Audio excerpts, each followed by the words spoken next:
സർക്കാരുമായി ഇടഞ്ഞു governor. UGC കരട് വിരുദ്ധ കൺവെൻഷനിൽ പങ്കെടുക്കരുതെന്ന് VC-മാർക്ക് ഗവർണറുടെ നിർദ്ദേശം. സർക്കുലറിലെ കരടിനെതിരായ എന്ന പരാമർശം പിൻവലിക്കണമെന്ന് ഗവർണർ മുഖ്യമന്ത്രിയോട് ആവശ്യപ്പെട്ടെങ്കിലും പിൻവലിക്കാൻ കഴിയില്ലെന്ന് മുഖ്യമന്ത്രി മറുപടി നൽകി. ഇതോടെയാണ് ഗവർണർ VC-മാർക്ക് നിർദ്ദേശം നൽകിയിരിക്കുന്നത്. സർക്കാർ ചെലവിൽ പ്രതിനിധികൾ പങ്കെടുക്കണമെന്ന സർക്കുലർ ചട്ടവിരുദ്ധമെന്ന് രാജ്ഭവൻ അറിയിച്ചു.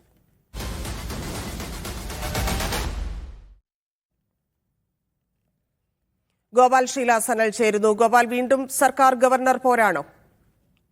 വേണമെങ്കിൽ ഈ ഘട്ടത്തിൽ നമുക്ക് വ്യാഖ്യാനിക്കാം ധന്യ. കാരണം ഒരു പുതിയ ഗവർണർ ചുമതല ഏറ്റ സമയത്ത് സർക്കാരുമായ ഒരു രമ്യതയിലായിരുന്നുവെങ്കിലും വീണ്ടും പഴയ ആരിഫ് മുഹമ്മദുമായി ഖാനുമായി തർക്കമുണ്ടായതുപോലെ തന്നെ ഈ ഉന്നത വിദ്യാഭ്യാസ മേഖലയെ ചൊല്ലി വീണ്ടും ഇരു കൂട്ടരും തമ്മിൽ ഒരു ഇടയലിലേക്ക് കാര്യങ്ങൾ എത്തിയിരിക്കുന്നു. നാളെയാണ് UGC കരട് നയത്തിനെതിരായ ഉന്നത വിദ്യാഭ്യാസ വകുപ്പ് സംഘടിപ്പിക്കുന്ന ദേശീയ കൺവെൻഷൻ നിശ്ചയിച്ചിരിക്കുന്നത്. ഈ കൺവെൻഷനുമായി ബന്ധപ്പെട്ട വിഷയമാണിപ്പോൾ ഈ പ്രശ്നത്തിലേക്ക് നയിച്ചിരിക്കുന്നത്. ഇന്നലെ കേരള സർവകലാശാല വൈസ് ചാൻസലറായ മോഹൻ കുന്നുമ്മൽ ചാൻസലർ കൂടിയ ഗവർണർക്ക് ഒരു കത്ത് അയച്ചിരുന്നു. ഈ കത്തിൽ പറഞ്ഞിരുന്നത് നേരത്തെ ഉന്നത വിദ്യാഭ്യാസ മന്ത്രി ഈ കൺവെൻഷനിൽ പങ്കെടുക്കാൻ ക്ഷണം നൽകിയിരുന്നു. ക്ഷണിച്ച സമയത്ത് ഇത് UGC കരടുമായി ബന്ധപ്പെട്ട ചർച്ചയാണ് എന്നും ആ ചർച്ചയിൽ പങ്കെടുക്കാൻ വേണ്ടിയാണ് ക്ഷണിച്ചതെന്നുമാണ് അറിയിച്ചിരുന്നത്. എന്നാൽ ഇന്നലെ പുറത്തിറങ്ങിയ സർക്കുലർ പ്രകാരം ഇത് UGC കരടിനെതിരായ ഒരു പ്രതിഷേധം എന്ന നിലയ്ക്കാണ് എന്ന് മനസ്സിലാക്കുന്നു. അതുകൊണ്ട് തന്നെ ഈ യോഗത്തിൽ പങ്കെടുക്കണമോ എന്ന കാര്യത്തിൽ ഒരു വ്യക്തത വരുത്തി തരണം, അതിലൊരു നിർദ്ദേശം നൽകണമെന്ന് ആവശ്യപ്പെട്ടുകൊണ്ട്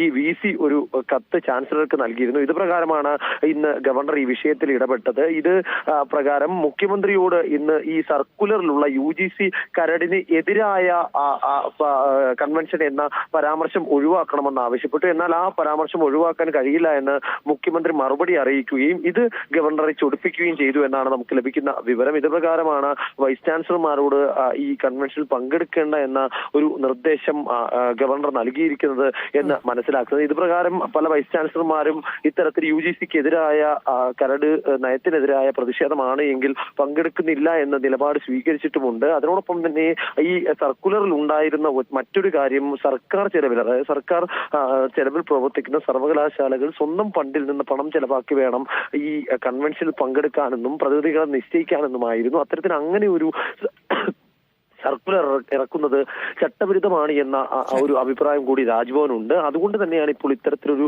ശക്തമായ നിലപാട് ഈ വിഷയത്തിൽ ഗവർണർ എടുത്തിരിക്കുന്നത്. നാളെ ഈ കൺവെൻഷൻ നടക്കാനിരിക്കെ അവസാന ഘട്ടത്തിൽ ഈ ഗവർണർ ഇങ്ങനെ ഒരു ചെക്ക് വെച്ചതിനെ സർക്കാർ എങ്ങനെ നേരിടും എന്നതാണ് ഇനി കണ്ടറിയേണ്ടത്. ഈ കൺവെൻഷനിൽ BJP ഇതര സർക്കാരുകളിൽ നിന്നുള്ള വിദ്യാഭ്യാസ മന്ത്രിമാരും ഉന്നത ഉദ്യോഗസ്ഥന്മാരും വിദ്യാഭ്യാസ വിദഗ്ധരുമൊക്കെയാണ് പങ്കെടുക്കുന്നത്. നേരത്തെ ഈ വൈസ് ചാൻസലർമാർ ഈ കൺവെൻഷനിൽ പങ്കെടുക്കണമോ വേണ്ടയോ എന്ന കാര്യത്തിൽ വലിയ കുഴപ്പത്തിലായിരുന്നു. കാരണം ഇത്തരത്തിൽ UGCക്കും കേന്ദ്ര സർക്കാരിനും എതിരായ ഒരു കൺവെൻഷൻ ആയതിനാൽ തന്നെ ഇതിൽ പങ്കെടുക്കുന്നതിൽ ചാൻസലറോട് നേരത്തെ തന്നെ ഒരു അഭിപ്രായം ആരാഞ്ഞിരുന്നു. അപ്പോൾ കൺവെൻഷനിൽ സെമിനാർ എന്ന നിലയ്ക്കാണ് എങ്കിലും പങ്കെടുക്കുന്നതിൽ പ്രശ്നമില്ല എന്ന് ഗവർണർ VC-മാരെ അറിയിക്കുകയും ചെയ്തിരുന്നു. ആ ഘട്ടത്തിലാണ് ഇപ്പോൾ ഇത്തരത്തിൽ വീണ്ടും ഒരു അഭിപ്രായ ഭിന്നത ഉണ്ടാകുന്നത്.